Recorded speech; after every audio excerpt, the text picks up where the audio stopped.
It's been a month since Four Seasons opened its doors to healthcare workers to stay for free during the pandemic. One of the goals was to help healthcare workers keep any trace of the virus out of their homes and away from their families. Dr. Christopher Reverte is an ER doctor staying at the Four Seasons. He is with us live now. Dr. Reverte, it's good to have you here. Thank you so much for being with us.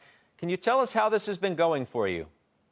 Yeah, thanks for having me, Scott. It's, been scary for me, like I think pretty much everybody. There's a lot of uncertainties and a lot of people have a lot of questions.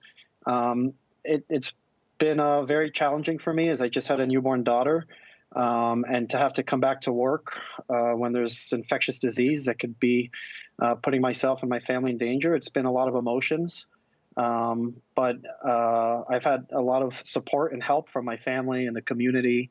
And so it's been quite a wild time for me. I bet. We're so overwhelmingly grateful for all you're doing. I hope people understand the lengths that people like you are going, leaving your families behind, staying in hotels, albeit the Four Seasons isn't so bad, but still a newborn baby in the month of February. Have you had a chance to see the baby and mom recently?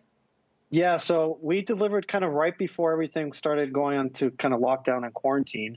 And so I was fortunate to be able to be with my wife. And a long time ago, we had planned for me to take about a month off work right after she was born. And so I was able to take some time off, and I came back to work in the emergency room kind of right at the peak of the pandemic.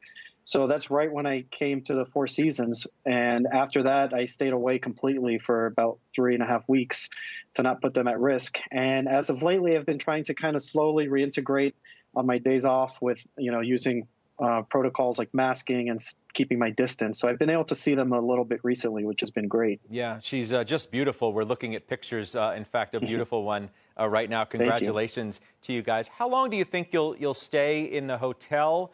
And can you give us an idea of what New York is like now, what the front lines look like now versus then? Yeah, that's a question I've been asking myself and my wife constantly is when is it safe and time for me to go back home? Because I can't do this indefinitely.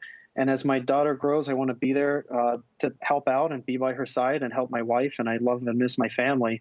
So I need to at some point realize that I need to get back home when we think it's safe.